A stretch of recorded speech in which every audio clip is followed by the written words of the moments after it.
যে কিছু কিছু মানুষ আছে ঘন ঘন প্রস্রাব করে, ভাই পানি খাইতে দেরি তার ওয়াশরুমে যেতে দেরি হয় না, পয়সার পানি খাই 1 গ্লাস প্রস্রাব পরে হয়তো 2 গ্লাস 3 গ্লাস হয়ে যায়, এরকম মানুষ আছে না নাই? কেন হয়? এটা ওভার অ্যাক্টিভ একটা ব্লাডার শব্দ আছে, অর্থাৎ আপনার প্রস্রাবের থলির ভিতরে যে মাংসপেশিগুলো এগুলো ওভার অ্যাক্টিভ কাজ করলে দুষ্টু প্রকৃতির হয় না সময় সাইকোলজি হয়েছে সে কোনো কি করে প্রস্রাবের কথা মনে হলে ওয়াশরুমে যেতে হয়, না গেলে অস্বস্তি কাজ করে, এরকম মানুষ কি এখানে নাই?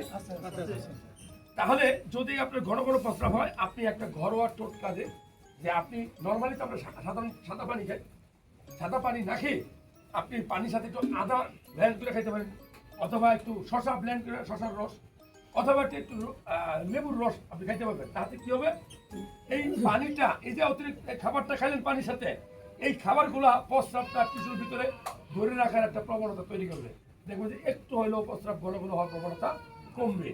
তাদের ঘন ঘন প্রস্রাব হয় তারা অবশ্যই ডাক্তার পরামর্শ মোতাবেক পানি খাবেন, পানি 1.5 লিটার থেকে 2 লিটারের মধ্যে খাওয়ার চেষ্টা করা উচিত।